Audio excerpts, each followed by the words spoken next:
안녕하세요. 미저용 포스터입니다. 오늘 이야기는 이야기 주제가 상당히 무거운 주제입니다. 어떤 이야기인지 지금 바로 시청해 보겠습니다. 이야기 시작합니다. 저는 직장을 다니는 30대 여성입니다. 제가 거주하는 지역과 이야기가 있었던 곳은 이야기 특성상 공개하지 않는 것이 좋다 생각하여 공개하지 않겠으니 이야기 시청에 참고 부탁드리고 양해 부탁드립니다. 제가 겪은 일에 대해서는 1년 전까지만 하더라도 아무리 가까운 친구나 주위 사람들에게도 이야기를 한 적이 없었는데요. 이젠 시간이 좀 흘러서 최근 1년 사이에 예전부터 가깝게 지내는 친구에게만 이야기했습니다. 그만큼 저에겐 이번 이야기를 하는 것에 정말 오랜 시간이 걸렸는데요. 이 이야기를 하기에 앞서 이렇게 조심스러운 그 이유는 이야기에 나오는 내용이 저희 집에 관한 일이어서입니다. 물론 해당 내용이 별 문제 없다고 생각하시거나 뭐가 그리 유난이냐며 비난하시는 분들도 있을 거라 생각합니다. 하지만 저에겐 정말 아픈 과거인데 이런 일을 겪고 있는 사람이 저뿐만이 아니다 생각하여 익명으로 용기 내어 제보하게 되었습니다. 저희 집은 제가 어릴 적까지만 해도 평범한 가정이었습니다. 어릴 적 기억을 떠올려 보면 시장에서 장사하시던 어머니와 토목일을 하시던 아버지 두 분 다 누구보다 성실하고 따뜻한 분들이셨습니다. 저는 외동딸로 부모님의 사랑을 듬뿍 받으며 자랐습니다. 그러던 어느 날 이후로 저희 집은 점점 불행해지기 시작했는데 그 시기는 제가 고등학교 2학년쯤으로 기억합니다. 그날은 학교에서 수업을 듣고 있는데 선생님이 빨리 집에 가보라며 아버지에게 큰일이 났다는 말을 듣게 되었고 저는 수업 도중에 병원으로 달려가 보니 병원 앞에선 어머니가 눈물을 보이며 통곡을 하고 있었는데요. 그 이유는 아버지가 수술을 받고 계셔서였습니다. 알고 보니 아버지께서 일하시던 곳에서 갑작스럽게 사고를 당했다 하셨는데요. 토목일을 하셨는데 일을 하시다 불의의 사고로 팔 한쪽을 잃게 되셨고 불행 중 다행히도 아버지는 괜찮았습니다. 하지만 그 이후 아버지는 한동안 패닉 상태로 지내며 삶의 의욕을 잃은 채 지내셨고 물론 일도 나가시지 않아 결국 실직을 하시게 됩니다. 매일 아버지는 의기소침하게 집에 있기만 하셨고 나중에는 술을 입에도 못 대시던 분이 술 없이는 못 사는 지경에 이르렀습니다. 하루아침에 저희 집은 제가 제일 좋아했던 행복하고 화목한 집에서 어둡고 불행한 가정으로 바뀌었습니다.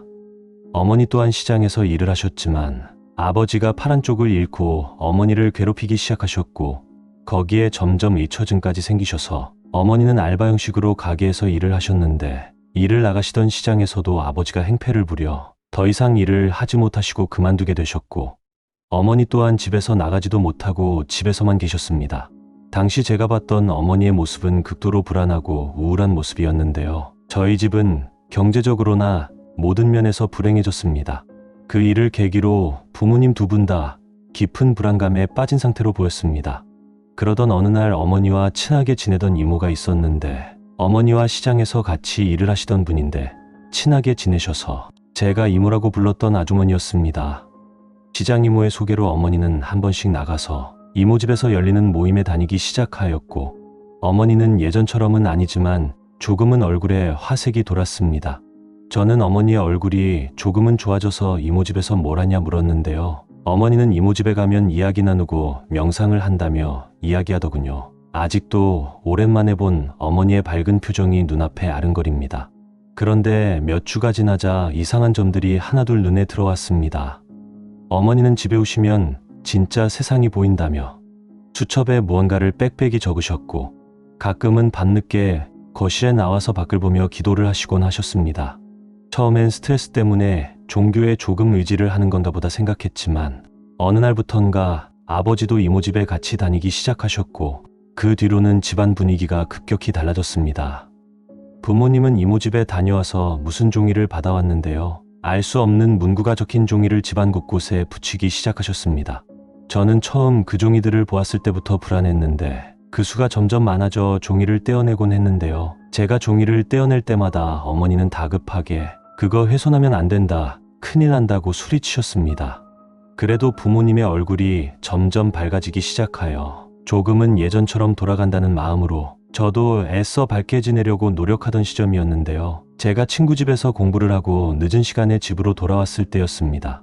집 안이 깜깜했고 조용히 집 안으로 들어가자 거실에서 묘한 향내가 났는데요. 지금 생각해보면 우리가 흔히 제사 때 쓰는 향냄새였던 것 같습니다.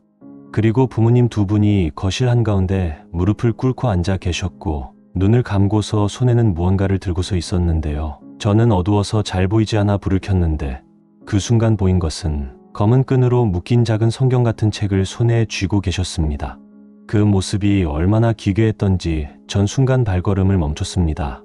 그런데 아버지와 어머니의 얼굴을 보니 두 분 다 얼마나 우셨던 건지 눈과 코에서 눈물과 콧물이 흘러내릴 대로 내린 상태였고 얼굴이 퉁퉁 부은 상태로 저를 바라보셨습니다. 저는 아직도 그 기억을 하면 너무 기괴하다는 생각밖에 들지 않습니다. 아무리 저희 부모님이라고 해도요.